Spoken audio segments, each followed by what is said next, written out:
জন্মদিন খেয়ে বাড়ি ফেরার পথে পথ দুর্ঘটনার মৃত্যু হলো এক যুবকের। ঘটনাটি গতকাল রাতে ভক্তিনগর থানার শালুগার এলাকার। স্কুটি নিয়ে বাড়ি ফেরার পথে একটি 4 চাকা গাড়ির সাথে ধাক্কা লাগে, মাথায় গুরুতর আহত হয়। স্থানীয়রা সেবক রোডে একটি নার্সিং হোমে ভর্তি করান তাকে এবং আজ সকালে বিক্রম রায়, বয়স আনুমানিক 25 বছর, তার মৃত্যু হয়। খবর পেয়ে ইস্টার্ন বাইপাস সহ শান্তিনগর নাগরিকেরা ছুটে আসেন। এই মুহূর্তে যে ছবি আপনাদের সামনে উঠে আসছে, বিক্রম রায়, বয়স আনুমানিক 25 বছর, গতকাল জন্মদিনের থেকে বাড়ি ফেরার পথে একেবারে পথ দুর্ঘটনার মৃত্যু হয়েছে যুবকের। ঘটনাটি গতকাল রাতে ভক্তিনগর থানার শালুগার এলাকার। স্কুটি নিয়ে বাড়ি ফেরার পথে একটি 4 চাকা গাড়ির সাথে ধাক্কা লাগে এবং মাথায় গুরুতর আহত হয়।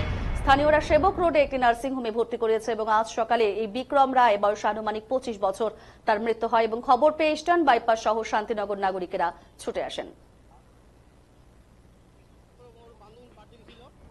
বাড়ি আসার ফেরার পথে বাড়ি কেক কাটছে, ওখানে খাওয়া দাওয়া করে নাই, কেক কাটে ফেরার পথে এই ঘটনা হয়েছে।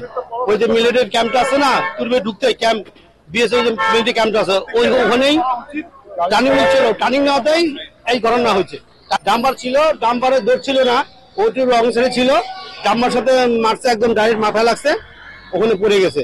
ওখানে স্থানীয় লোক নেপালি, উনি দেখার পরে তো ওদের কাছে ফোন নাম্বার নাই, তো ছেলেই ফোন করছে, মানে ওর বাবা ফোন করছে, তো একটা ভদ্রমহিলা ধরছে, ওর মধ্যে রং নাম্বার, আবার ফোন করছে, তারপর একটা ছেলে ধরছে, বলে আপনি কে বলছেন? বলে আমি ছেলের বাবা বলছি, ওই আপনার ছেলের খুব গুরুতর অ্যাক্সিডেন্ট হয়ে গেছে, আপনি ইমিডিয়েট আসেন। আর পুরো অ্যাক্সিডেন্ট হয়ে গেছে, গুরুতর অ্যাক্সিডেন্ট। তো যাগা, তো ছেলের বাবা বলছে আপনার যে করে হোক একটা গাড়ি করে আমার ছেলেকে নার্সিংহোমে নিয়ে আসেন, যে কোনো নার্সিং নিয়ে আসেন বা হসপিটালে নিয়ে আসেন। ওরা নিজের গাড়ি করে, 4 চাকা গাড়ি করে ওরা এখানে নিয়ে আসছে ভর্তি করে, অন্য অন্য নতুন গাড়ি পুরো রক্ততে ভর্তি। খুবই ভালো, মানে ভদ্রলোক এত ভালো, মানে বলার না, এরকম আজকে লোক হয় না। ওর বান্ধবীর বার্থডে গেছিল।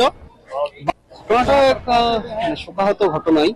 কালকে রাত্রে আমাদের বাজারের ব্যবসায়ী, তার ছেলে 25 বছর বয়স, বন্ধুর জন্মদিনে গেছিল, ফিরে আসার সময় দুর্ঘটনা ঘটে। দুর্ঘটনা ঘটার পরে তাকে তড়িঘড়ি নার্সিংহোমে নিয়ে আসা হয়। তারপর আজকে সকালে ডাক্তারবাবু বলে দেয় যে তার মধ্যে আর প্রাণ নেই, আমাদের ছেড়ে চলে গেছে।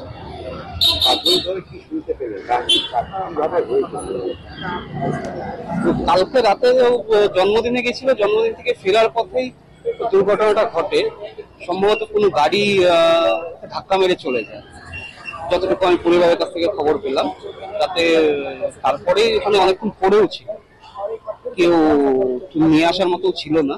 তারপরে হয়তো কোনো সহৃদয় ব্যক্তি তাকে নিয়ে আসে নার্সিংহোমে অ্যাডমিট করে, তারপরেই ট্রিটমেন্ট শুরু হয়। আজকে সকালে তিনি প্রাণ।